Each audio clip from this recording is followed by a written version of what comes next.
Панические атаки, которые начались у меня во время подготовки. И все, вот мне казалось, я сейчас умру. Мне казалось, что мне станет сейчас плохо дома. Мне казалось, что все, если я останусь, со мной что-то случится. Боялась одна оставаться. Ты просыпаешься и смотришь на себя от третьего лица, как будто это твой аватар. Я попадаю на прием, мне выписывают препараты, антидепрессанты, нейролептики, транквилизаторы. Мне хочется просто выйти в окно. Я не знала, что делать, я думала, я реально сошла с ума. Все, куда мы полетим в таком состоянии? Это чужая страна, мало ли что может быть. Еще перелет, непонятно, как ты отреагируешь. Я хотела, это было единственным шансом вот как-то перезагрузиться. Я не могла оставаться уже дома. Я теряю сознание. Я только помню, что там мой молодой человек что-то кричал. В общем, это мне казалось, что я просто побыла в аду вот в это время. В итоге бригада скорой вызывает бригаду психиатрии.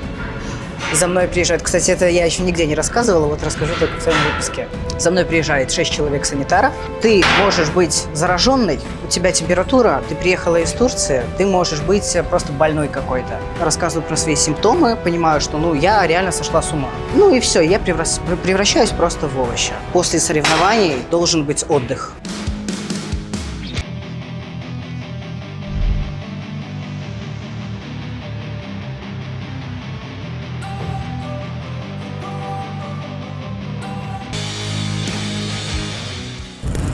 Друзья, с Физкульт приветом, с вами Александр Шмидт. И сегодня мы проведем тренировку, возможно, для вас с неожиданным гостем, а точнее гостей, победительница NBC Battle, самая молодая IFBB Pro Wellness Валерия Казакевич. Сегодня мы с ней не будем романтизировать спорт, поговорим про обратную сторону подготовки и сцены, а также покажем вам свою тренировку, на что скажет Валерия.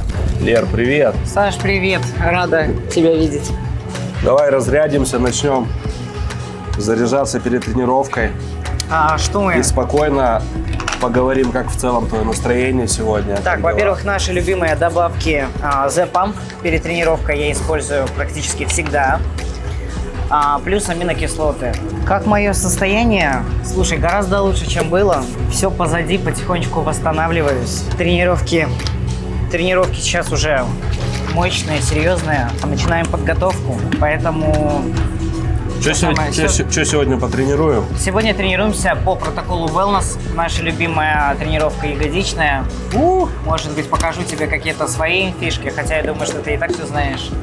На самом деле было бы интересно. С чего начинаем? Так, будем разогреваться, делать жим по одной ноге, горизонтальный. Буквально по 2 подхода, по раз 10-15. Что ж, ребята, стартуем. Давай, ты сегодня первая. Разогреваться. А ты вообще делаешь это упражнение? По одной ноге жим? Слушай, я жимы почти не делаю из-за поясницы. Но в этом я периодически разогреваюсь. В тренажере тоже. Вот. Слушай, тут единственное, что мне не всегда хватает амплитуды. Здесь можно подложить степ для тех, у кого невысокий рост. Жимы делаешь по одной ноге вообще на бедро? Редко. Редко? Я в целом, не настолько, на самом деле, сейчас вкладываюсь в тренировку ног, потому что у меня ноги доминируют. Ягодица для Classic Physique большая. Вот, и относительно моей спины, которая отстает, вот, оно еще как бы забирает на себя какой-то фокус, то есть у меня спина как будто еще меньше кажется. Даже вот так, у тебя одна общая тренировка, да? У меня общая одна тренировка на ноги раз в неделю, да. Ты раньше увлекался еще каким-то спортом? Откуда у тебя такие ноги? Или это только бодибилдинг? Я в целом пухленький был всю жизнь относительно, и мне тяжело давались какие-то тренировки наверх, в плане, подтягивания, даже в школе. И, собственно, какой-то футбол, какие-то короткие дистанции я очень любил, много катался на велике. Вот, и я думаю, оттуда пошла эта какая-то база. А ты попробуй чуть ногу чуть повыше поставить. Себя поверил. Повыше? Да. И вот старайся давить в пятку, именно чтобы ягодица попадала. Ягодильно в комете Black. Спасибо нашей любимой комете, что дает возможность снимать контент. Так что, ребята, блогеры, кто снимает YouTube, приезжайте к нам. Здесь френдли, здесь с вас не возьмут денежку и с удовольствием пустят поснимать. Как ощущения? Пока непонятно. Пока колени хрустят после подготовки, еще связки, суставы в таком положении, состоянии, точнее, что очень давай, чувствуется. сильно большой вес тоже не делаем, чисто греемся.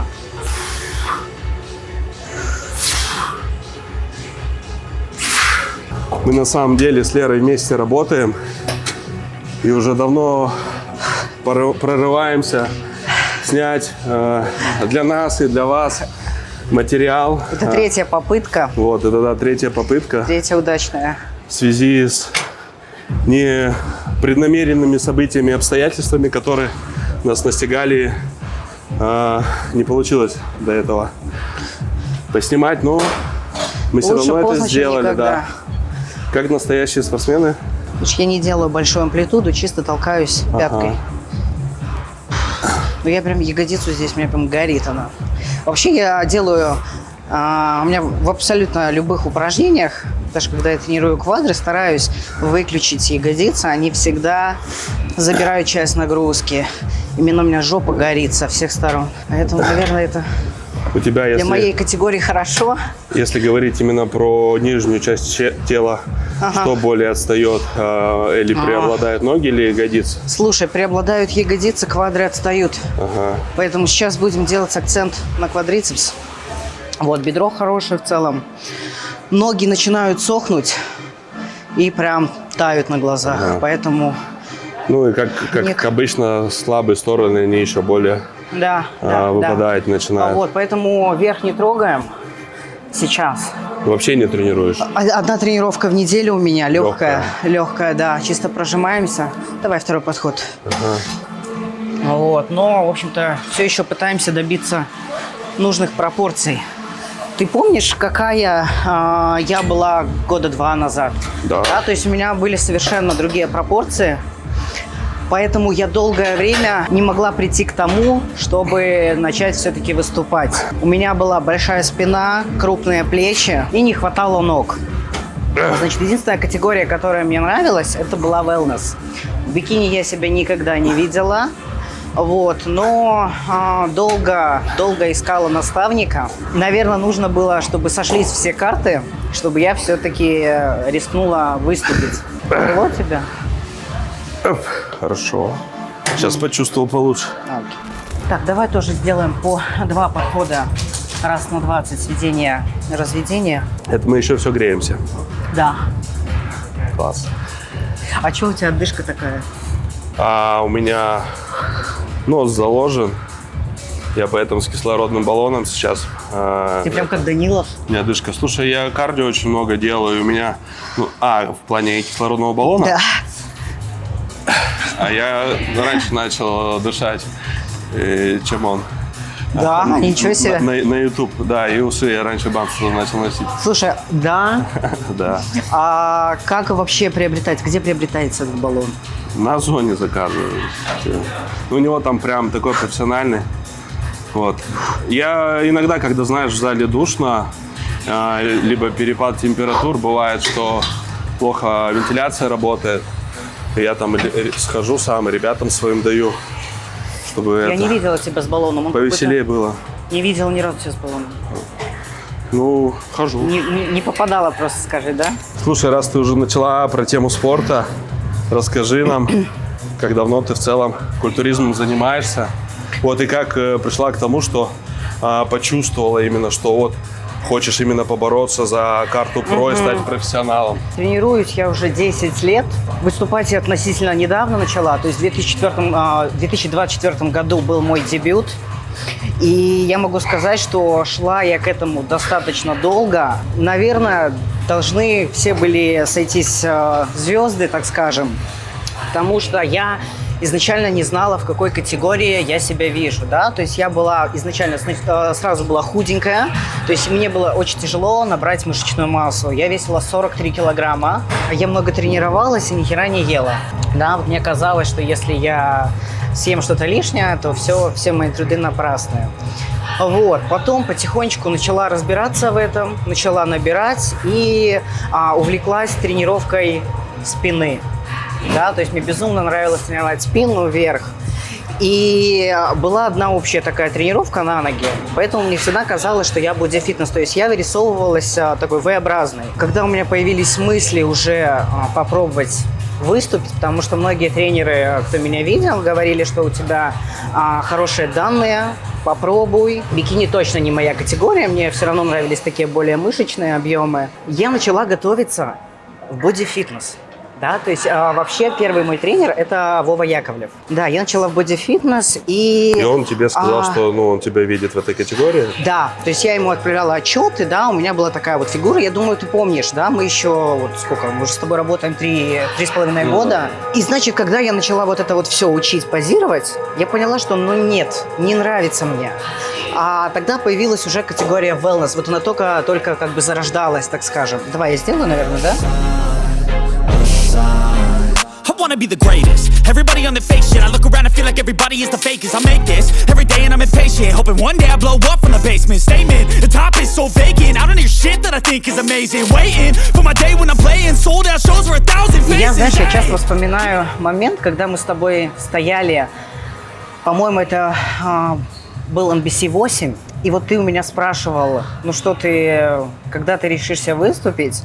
Я говорю, Саш, ну мне нравится вот эта категория. Но я прям понимаю, что у меня нет этих данных, да, нет у меня ног, нет у меня таких ягодиц. У меня вот есть вот это вот эти плечи и спина. В итоге я отказалась от этой идеи и понимала уже, что все, мне нужно готовиться туда, куда мне горит. Я нашла, точнее не я нашла, мой молодой человек нашел мне тренера, Юлию Жаркову, с которой я по сей день ведусь. Она на меня посмотрела, и она говорит, нет, Лер, ты прям, ты wellness. Только нужно вот сейчас будет корректировать тренировки. Да, мы перестаем полностью тренировать вверх и делаем максимальный акцент на ноге. Сколько? Год, нет, не год, 9 месяцев у нас было набора. Через 9 месяцев я выхожу на сцену. То есть я не думала, во-первых, что у меня будет про-карта, да, то есть мне хотелось просто не разочароваться, то есть я так горела, я так долго мысленно к этому шла, что я хотела вот просто выступить и не разочароваться, да, то есть не стоять где-то в конце. В итоге я выхожу, и я становлюсь первой на одном турнире, на втором, везде забираю абсолютку, и это был такой взрыв эмоций, да, то есть я понимаю, что, наверное, я сделала все правильно, все это было не зря. Она говорит сейчас, и я вот ее понимаю, у меня прям аж мурашки закололо все тело. Да, но, к сожалению, карту я не забрала, потому что все равно я еще была такая мелковата. Мы поехали на Гришину в Калининград, и я уступила девочке, которая выступала уже не 1 год. Она начинала с бикини, много лет выступала, такая была более глубокая. Вот. Я считаю, конечно, что она достойно забрала карту. Я подумала, что мне нужно еще годик. Я была уверена, что вот мне этот год, этого будет достаточно, чтобы я забрала карту. Да, в этом была уверена я, мой тренер. Поэтому я отдохнула буквально 2 месяца, и мы начали готовиться, подготовку. Погнали, может быть? Погнали. Ну вот, ты получила эту долгожданную, а может быть, в твоем случае не очень долгожданную про-карту, как для меня, например, которую я еще не получил. Что она для тебя вообще значит? Ты какую-то ценность вообще почувствовала? И что это какой-то другой уровень? Во-первых, мне вообще приятно создавать, что у меня есть такой статус. Несмотря на то, что я ее получила довольно-таки быстро, я приложила, как я считаю, немало усилий. Да? То есть я делала все возможное все эти 2 года. Я жила этим спортом, я просыпалась и засыпала с этой мыслью, что мне она нужна, да, то есть это не просто так, что, как-то, знаешь, просто в Инстаграм ее показать, а я действительно всем сердцем люблю этот спорт и хочу двигаться дальше, хочу постоять на сцене с самыми титулованными девчонками, за которыми я наблюдаю уже много лет. Хотелось бы сказать, что, находясь с Лерой в одном зале все это время и все подготовки ее видел, я вижу, как она очень тяжело и усердно работает, как она вовлечена в процесс, что она кушает на кухне, как она держит режим. И хочу сказать, что она реально ее заслужила, она приложила все усилия, как она и говорит, и поэтому Спасибо. Она имеет то, что имеет, и там, где она есть. Спасибо. Я думаю, что все равно это только начало. Этот опыт который я получила за 2 года, дал мне некие знания, с которыми я буду идти дальше, уже на профессиональном уровне. Вот сейчас я немножко тоже расскажу, что я поняла за это время. Я думаю, что, возможно, кому-то эта информация будет полезна. Давай мы сделаем с тобой по подходу.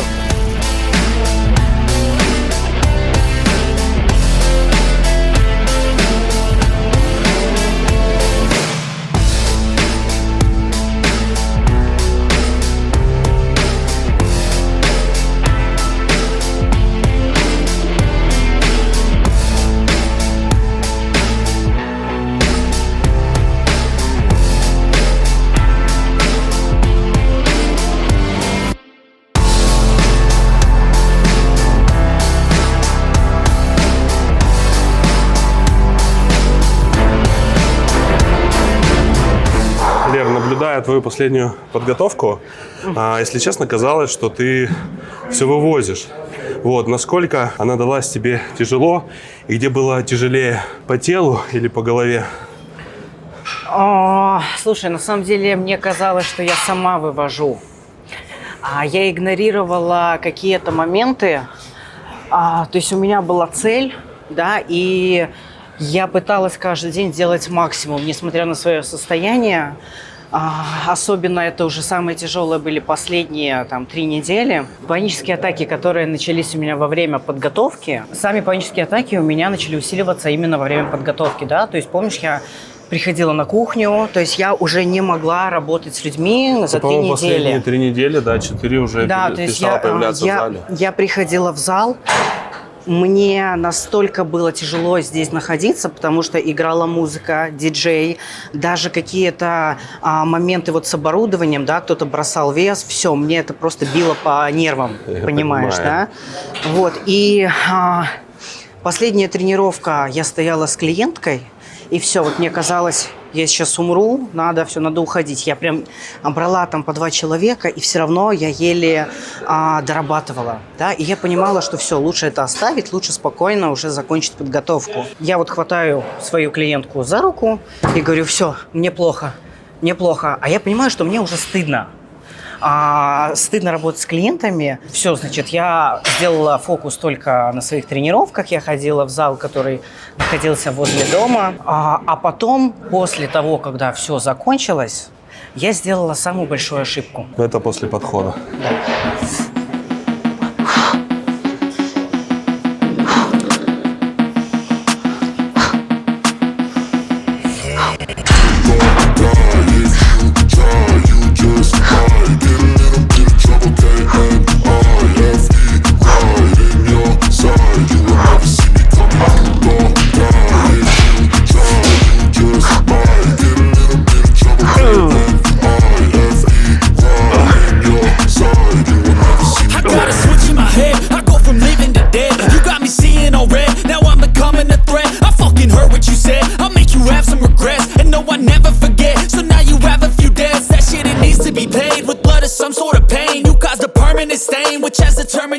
Слушай, а как вообще твои подопечные восприняли твое отсутствие и вошли в положение? Нормально отнеслись? Ты знаешь, или кто-то, конечно, не воспринял это в целом нормально? Большинство с пониманием, но были такие, которые мне говорили, слушай, ну у нас там осталось 3 тренировки, давай доработаешь ты уже. Короче, не понимали.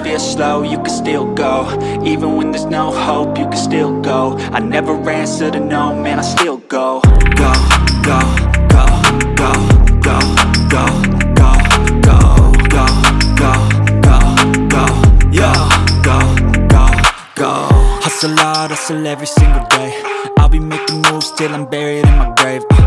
To the system, I don't wanna be a slave. I've been doing shit my way, or the highway. And in the driveway is a nice range. Cause I grind through the climb, I invite pain. You'll never hear me, bitch, nah, I don't complain. Слушай, Лера, раз мы уж затронули ту обратную сторону подготовки, которая может возникнуть, расскажи, пожалуйста, подробнее всем, что с тобой случилось. Наверное, я не дала вовремя себе отдохнуть. Это была самая большая причина, по которой мое состояние усугубилось.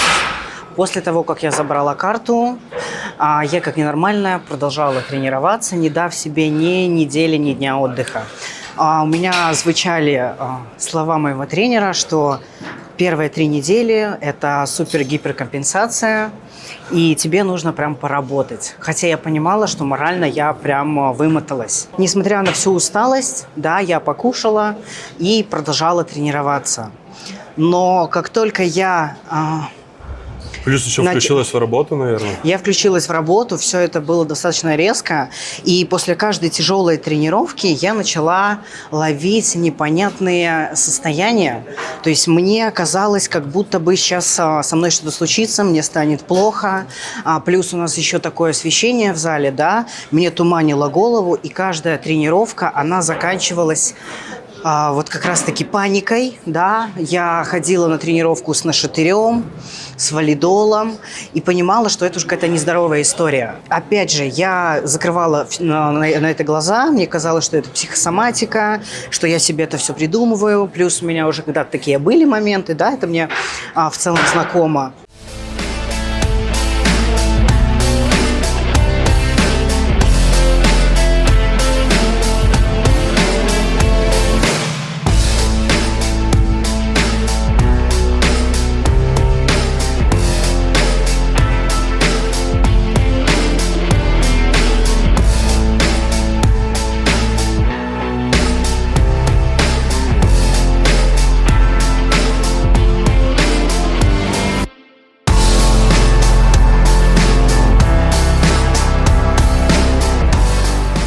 И, значит, все мои тренировки заканчиваются паникой. Я понимаю, что это уже ненормально. Говорю об этом своему молодому человеку.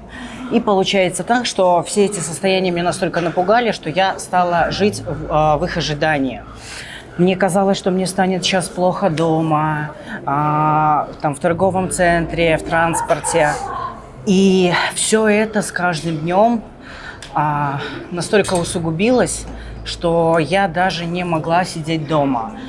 Я боялась ехать домой, я ждала молодого человека на улице, у него на работе, потому что мне казалось, что все, если я останусь, со мной что-то случится. Боялась одна оставаться. Да.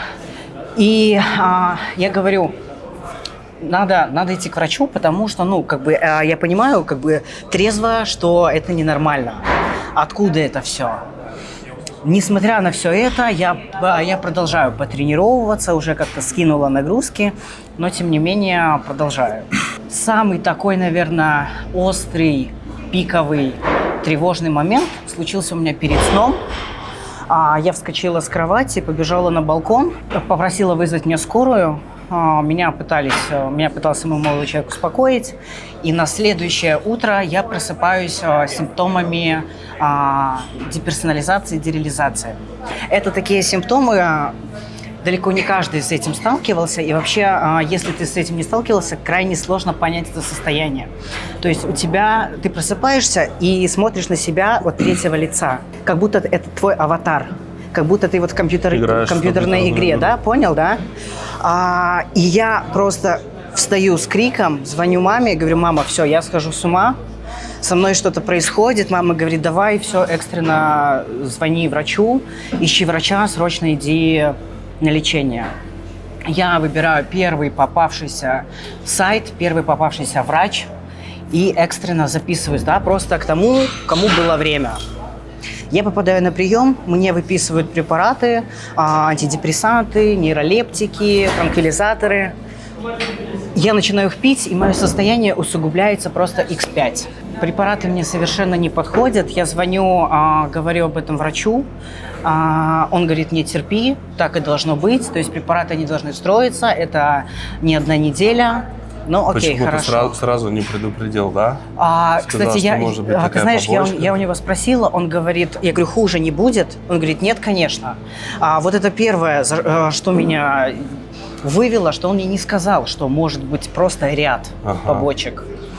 Вот, я начинаю пить, и мало того, что я вот в этом аватаре, я с дикой тревожностью, я пью эти таблетки, я просто не могу встать с кровати, и это просто комбо, такое комбо, что это дошло все до того, что я позвонила маме, говорю: мама, едь, смотри меня, потому что мне хочется просто выйти в окно. Я не знала, что делать, я думала, я реально сошла с ума. И вот незадолго до вот этой пиковой тревожности мы покупаем билеты в Турцию. Я думаю, что, может быть, я как-то отвлекусь, да, отдохну у моря. И в этот день, знаешь, как я вот это вспоминаю, мне это больно вспоминать. Я помню, что я пропустила много тренировок, и вот в этот день, когда мы должны были вылететь в Турцию, я думаю, приеду с молодым человеком в зал, немножко хотя бы попамплюсь. Я выпиваю все таблетки, которые мне нужно было выпить, иду на тренировку и понимаю, что вот и буквально, наверное, полчаса я потренировалась. И говорю: Саш, не могу, все, мне очень плохо. Таблетки тебя не пампят. Мне очень плохо, я вот так вот стою, у меня все кружится. Я говорю: поехали. Говорит: давай хотя бы куда-нибудь заедем покушать.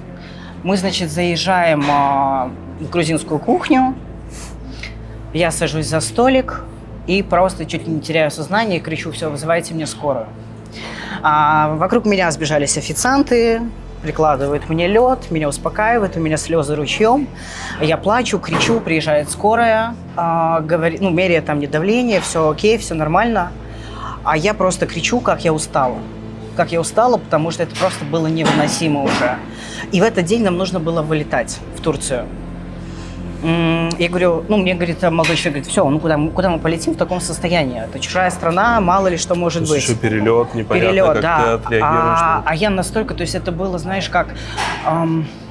Я хотела, это было единственным шансом вот как-то перезагрузиться. Я не могла оставаться уже дома. Я говорю: нет, Саш, полетели. В аэропорту у меня дикий страх, что не дай бог со мной что-то случится, но я пытаюсь собрать себя в руки и сказать, что все, если ты уже решила лететь, давай соберись, потому что будет хуже. И я, значит, собираюсь, мы прилетаем в Турцию. Опять же, я выпиваю таблетки, ночь без сна, первая ночь. До этого я тоже почти не спала. И первую ночь я думала, что все, утром мы улетим, потому что я не спала совершенно. Я напилась таблеток для того, чтобы уснуть. Я ни на минуту не уснула. В итоге утром я просыпаюсь и говорю: все, поехали, полетели обратно, не могу. Тут я звоню своему тренеру, рассказываю, что вообще всю эту ситуацию я до последнего и не говорила, не хотела расстраивать. Я говорю: Юль, вот что мне делать? Она мне дает другого врача. И говорит: срочно звони ему, он тебе все расскажет. Он типа не рядовой, я думаю, ты знаешь, про кого я говорю. Да, я с ним созваниваюсь, он говорит: Лер, все, успокойся.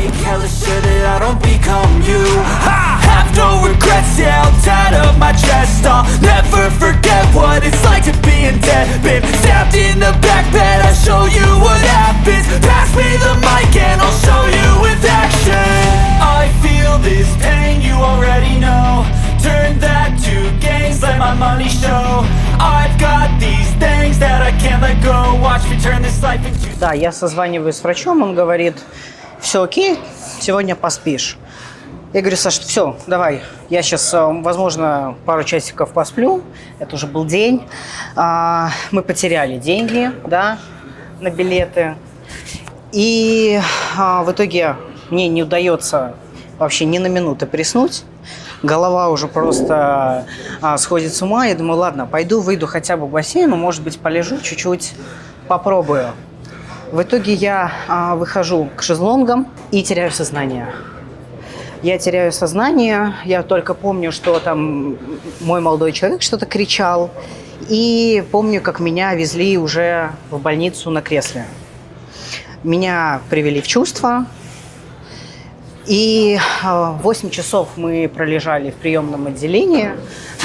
Мы звонили в страховую, но, к сожалению, нам не оплатила страховка лечения. Даже то, чтобы... Даже просто, чтобы я просто поспала одну ночь. Нам сказали, что это выйдет примерно в 3-4 тысячи евро. Вот.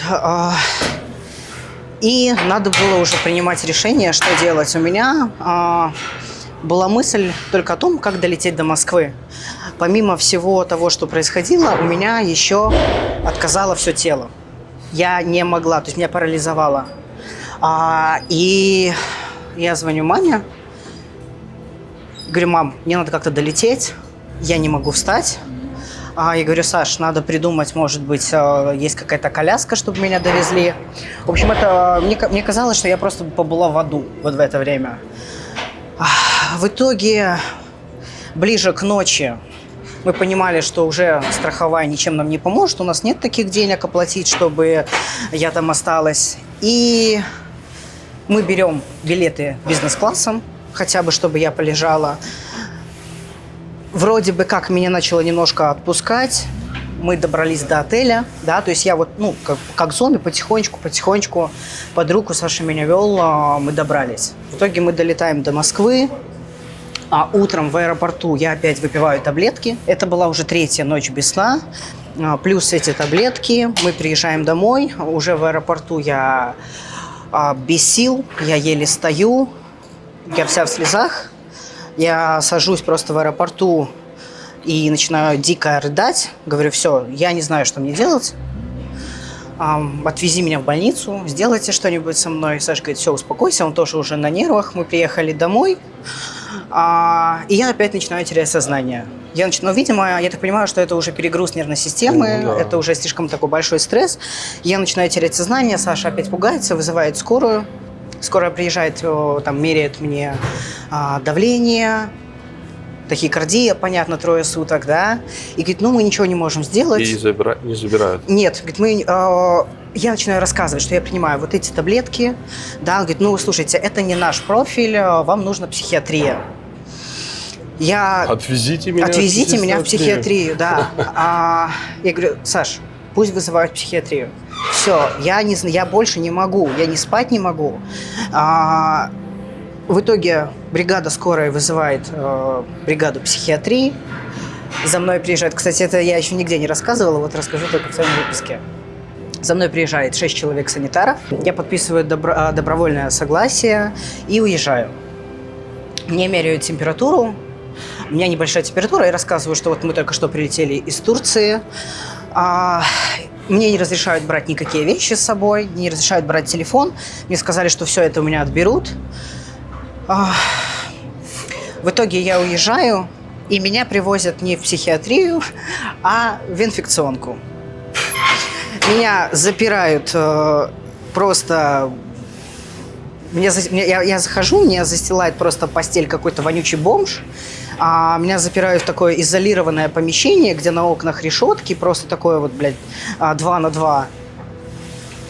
И я не понимаю, что со мной происходит, почему меня сюда привезли. Я уже в целом даже не могу разговаривать, я вот так вот просто стояла. И мне сказали: ты можешь быть зараженной, у тебя температура, ты приехала из Турции, ты можешь быть просто больной какой-то. А я понимаю, что у меня нет ни телефона, я не могу связаться ни с мамой, ни с молодым человеком.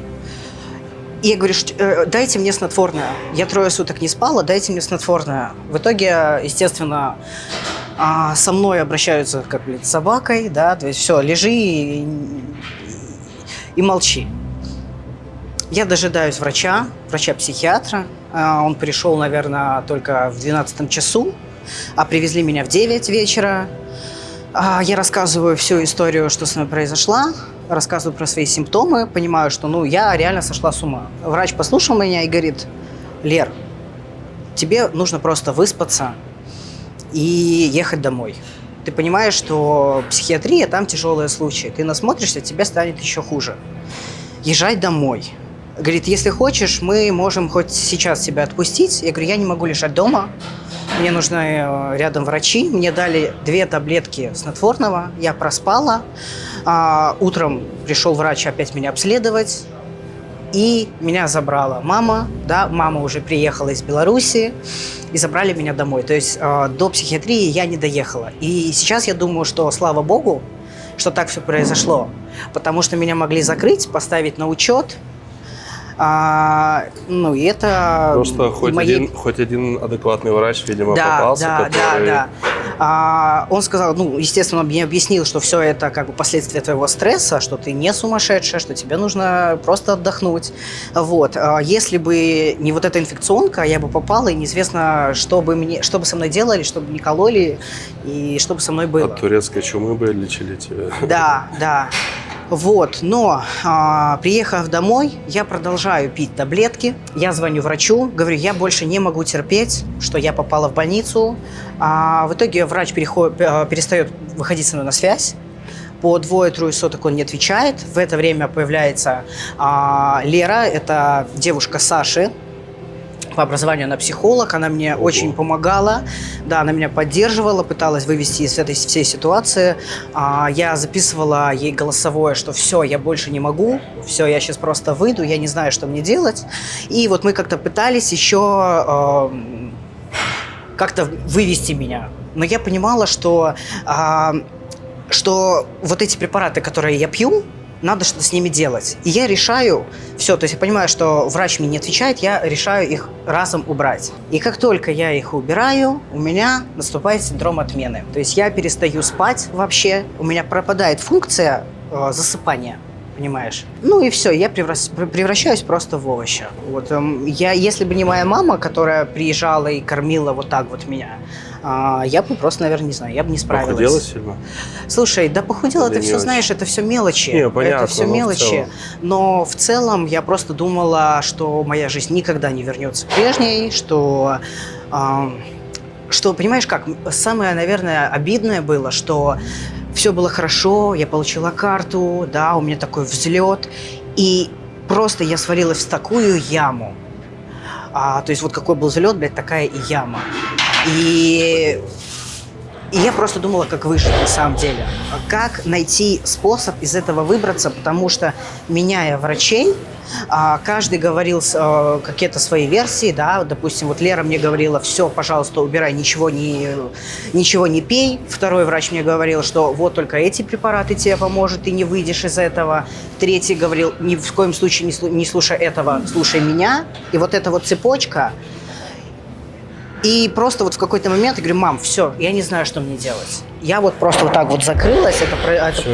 Да. Спорт не про ментальное и не про физическое здоровье. А как Лера вышла из этого положения, она нам расскажет возле следующих тренажеров. Надо так делать дальше. Да, погнали.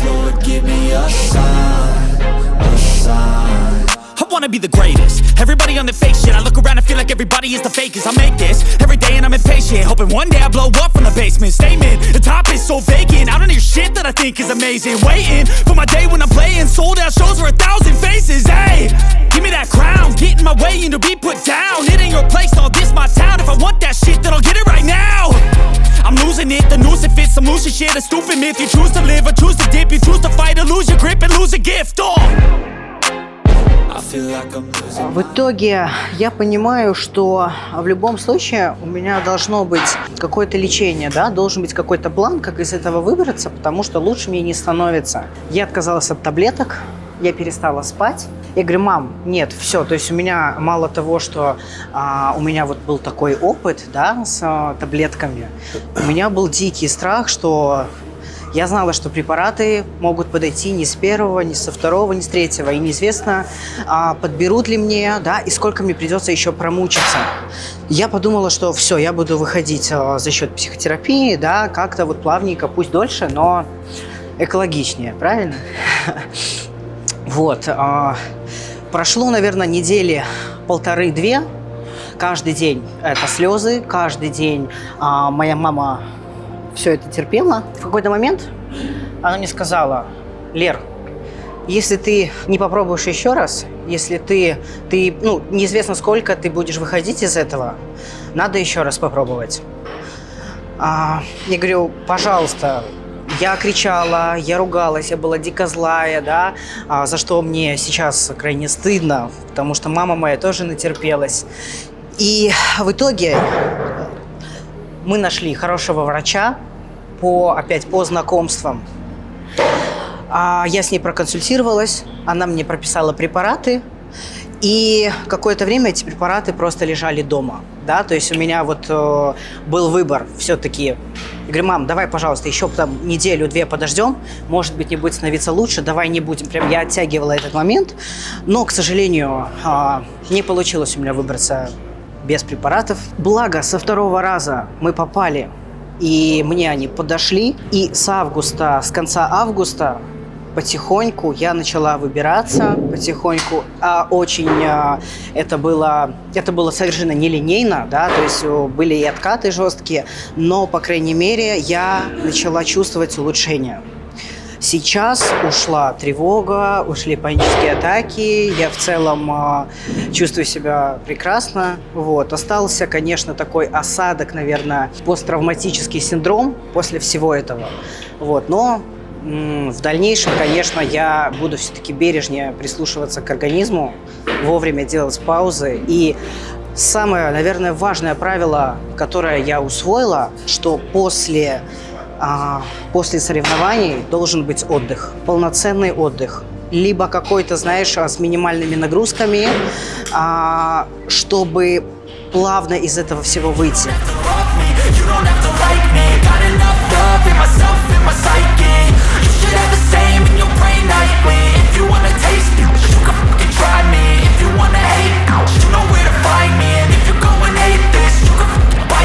I'll be cruising in my lane fast, call it high speed. I've been working hard, yeah, I've been working nightly. If you think you'll win, ha, nah, likely. I be taking shots, yeah, cold-blooded, icy. Watching numbers grow is what I call sightseeing. In the front row, run it up when they hype me. The following grows, they know how to ignite me. Call me CEO, I've been running right, see. And I ain't playing games, I create my own lane, making pleasure out of pain, Саш, скажи, пожалуйста, а есть ли у тебя какой-то отдых вообще после соревнований? Потому что я вижу, что ты тоже начал серьезно тренироваться. У тебя объемные тренировки на данный момент, да? Как ты, расскажи, как ты выходишь? У меня объемные тренировки, но они не прям такие силовые. Ага. Все-таки после подготовки, обезвоживания некоторых препаратов связки и суставы очень сильно истощены. Поэтому любая какая-то чрезмерная нагрузка, у нас мышцы, они гораздо быстрее восстанавливаются, ты сама знаешь. Вот, плюс еще эмоции, особенно там, если ты про карту выиграла, начинаешь хреначить, а связки суставы не готовы, и может что-то оторваться, что сейчас часто бывает у ребят, которые неаккуратно выходят на компенсацию. Вот, неаккуратно в плане тренировок и в плане еды, когда начинает зажираться. И сейчас такой очень благоприятный период, если все правильно сделать, вот, чтобы добавить в нужных местах, так сказать. Вот, и можно за этот месяц, пока поджелудочная очень хорошо работает и включается, пока процент жира небольшой, можно нехило так добавить. Вот. Поэтому, что я сейчас и делаю. Ты плавно, да? Слушай, я думаю, что у меня это связано, наверное, с опытом, потому что вот в силу того, что ты была не такая опытная, и да, 100%. ты реально очень тяжело, как бы ты девочка, ты тяжело себя нагружала, и, возможно, первые разы в твоем случае, конечно, нужно было давать какую-то слабину и отдых, и пройти через вот эти вот этапы зажоров и всего такого.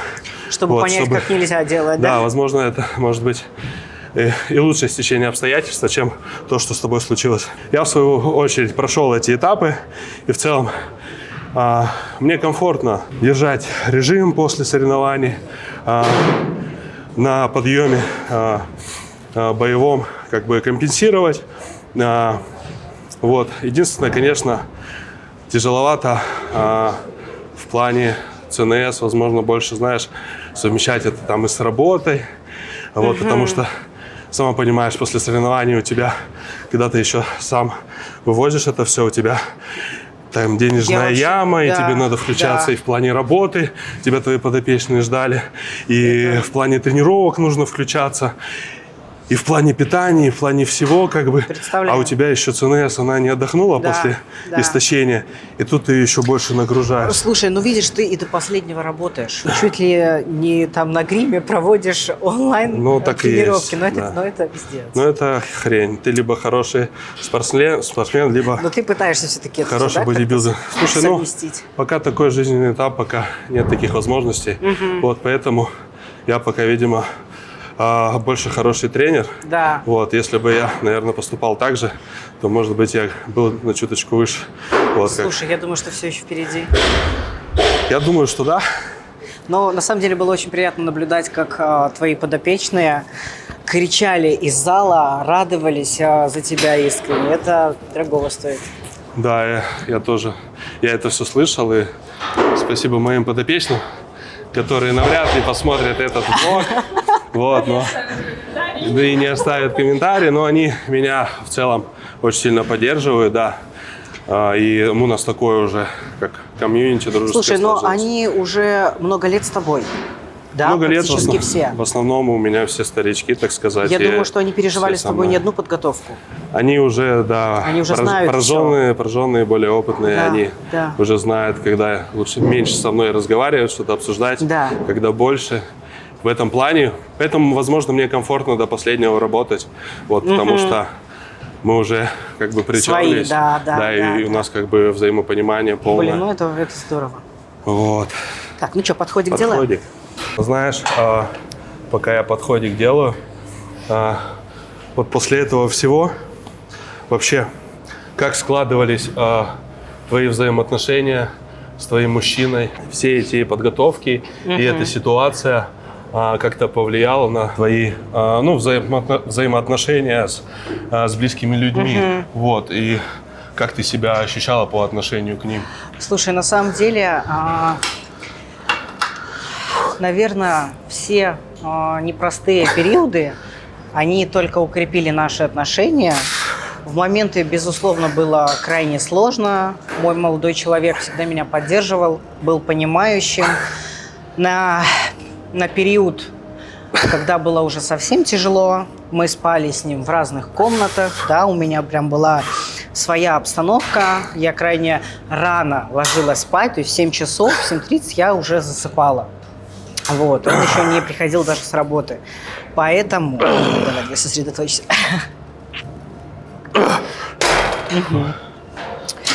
Поэтому я безумно благодарна ему. Слушай, Я ты понимаю... говорила, что даже тебя бесило, когда там вы рядом кушаете. Да, я просыпалась, я шла завтракать, он знал, что как только я позавтракаю, он приходил вслед после меня. А как он это воспринимал?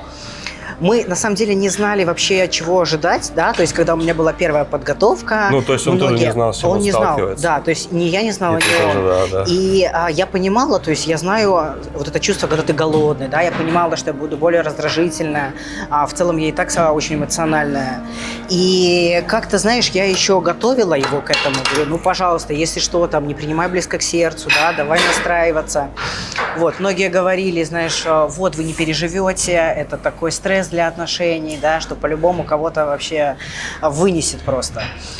Первая подготовка, да, то есть я уже понимала, знаешь как, в какой-то момент он мне говорит, слушай, я боюсь, что ты останешься такой уже всегда.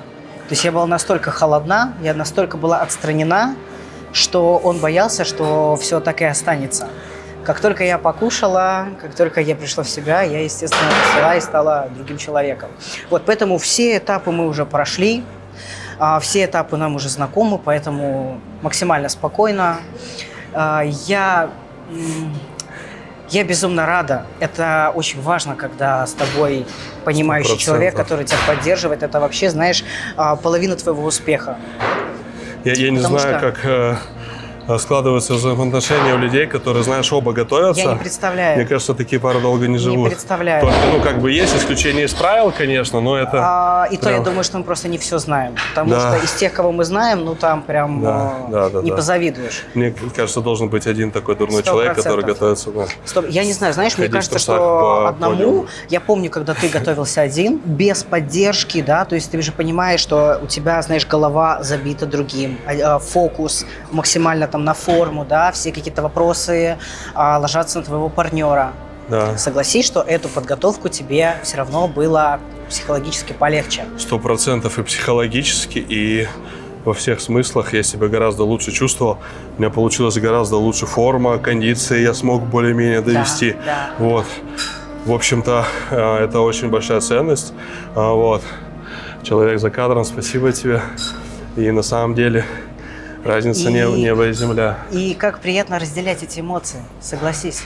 А когда Приятно ты разделять, да, приезжаешь да. один и выступаешь, и когда ты знаешь, что рядом твой человек, и Да, он смотрит и переживает с тобой в разы. переживает и переживает эти моменты, переживает весь этот процесс и понимает. Да, вот, да. и включен в тебя 100%. так же сильно, как ты включен в свой процесс. И это очень дорогого стоит. 100%. Поэтому Ну что, подход? давай подходим. I'm taking shots at the enemy. I'm gonna make it to the top, leave a legacy. If I got something to say, you better let me speak. Turn it up a new degree, bitch, you ain't seen anything. I pop off with the new rock, electronic, blow the sonic roof up. I'm too honest when I take a few shots. They're too toxic, need to take the noose off. You cannot save me. Классик физики нынче тоже очень сильно уделяет время ягодицам, но не для того, чтобы она была большая, а для того, чтобы она была полосатая. I'm sick of all the bad thoughts, people who are half-nots. You are not as tough as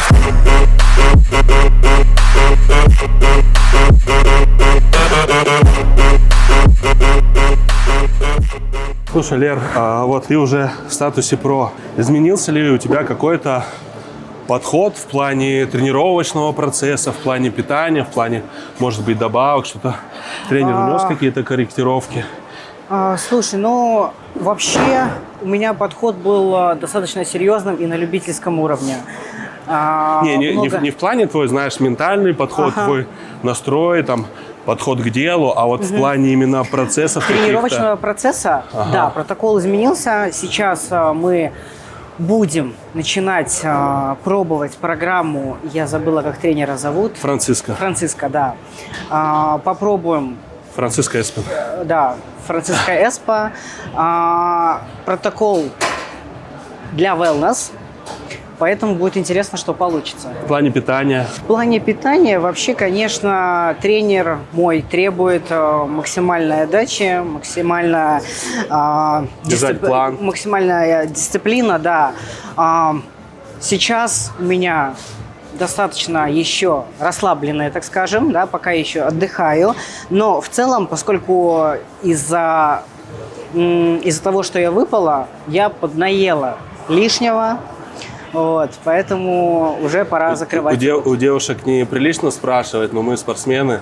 Какой у тебя вес сейчас? Сейчас 72 килограмма. А рост? А рост 156. Так вот. Вот, ну... Можно роскошно выглядеть при таком росте и вешать 73 килограмма, 72. Да, но я думаю, считаю. что мои кондиции, они тоже на любителя. Не всем нравятся ноги объемные. Стопудово на вкус и цвет. Фломастеры разные. Но мы не пытаемся никому понравиться. Ну, 100%. Мы пытаемся понравиться в первую очередь себе, любить себя и 100%. и выигрывать всех на сцене. Вот. В плане добавок. В плане добавок всегда смотрим все по анализам. Вот. Мне кажется, ничего нового. Все то же Ничего самое. нового. Ну, то есть больше все-таки это... Ты знаешь, Саш, я думаю, что пока я еще в таком периоде расслабленном, да, то есть дальше, возможно, будет что-то меняться. Вот. Сейчас у меня есть ровно год для набора. Вот. И только сейчас мы будем вот пробовать новую программу, возможно, какие-то будут новые добавки, поэтому мне самой будет интересно. Я думаю, что подготовка будет... Какие у тебя планы на ближайший год? На ближайший год, как раз год я буду набирать. По периодам. Сколько набор месяцев планируете? До декабря месяца, то есть ровно год. Ровно год да, ты будешь ровно тут год. набирать. Да. То есть на сцене мы тебя увидим года через 1,5. Я думаю, что весной 27-го года, да. Круто. Планируем выступать в Европе, да, там уже как получится, конечно, но будем целиться туда. I'm about to go off like a weapon. Fuel to the top, got a filled up engine. In my thoughts, obsession, I will not stop, no, I'm never second guessing. I got a God complex, haters love to hate, but I never feel pressed. Got a lot on my plate, but I never get stressed. I'll take all the pressure like I'm acing this test. Tear it up like I'm Jason. I see the world like it's ready for the taking. I see this Давай, place like I Лер, напоследок, за финалем для ребят. Какие звоночки нельзя игнорировать? Я думаю, что в целом нужно прислушиваться к организму. Вообще в бодибилдинге, особенно в профессиональном, ты не можешь себя жалеть, как только тебе станет плохо, да, особенно уже ближе к старту. То есть в любом случае ты игнорируешь свое состояние, но, по крайней мере, пытаться как-то все это сбалансировать при помощи восстановления, да, капельницы, массажи. Я думаю, что это может помочь. Вот, тяжело очень оценить адекватное свое состояние, но нужно учиться. Вот. А что нужно, как ты считаешь, контролировать, стараться самой? Что самой контролировать? Слушай, ну... Что можно самому контролировать в целом? Ты знаешь как, у тебя есть четкий план тренера всегда, по которому ты должен следовать. Вот, и контролировать, собственно, ты можешь только этот процесс. Если у тебя есть тренер, да. Ты должен контролировать процесс, который был написан твоим тренером, вот, и, соответственно, прислушиваться мнению своего авторитета, которого ты выбрал. Вот, особенно на последних стадиях, да, когда просто, ты делаешь форму. Нужно понимать, что профессиональный спорт, он требует... Не для одиночек, знаешь, говорят, типа, культуристы, они эгоисты, типа, одиночки. На самом деле это вообще нифига не спорт одиночек.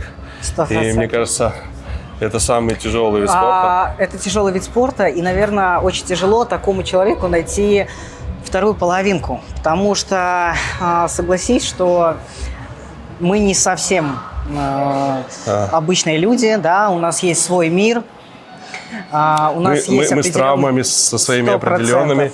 Все люди, которые приходят в зал, имеют какие-то травмы, они пытаются через это их как-то компенсировать. Возможно, да. То есть у нас все равно есть такой схожий психотип. Более отшибленные идут в спорт прям.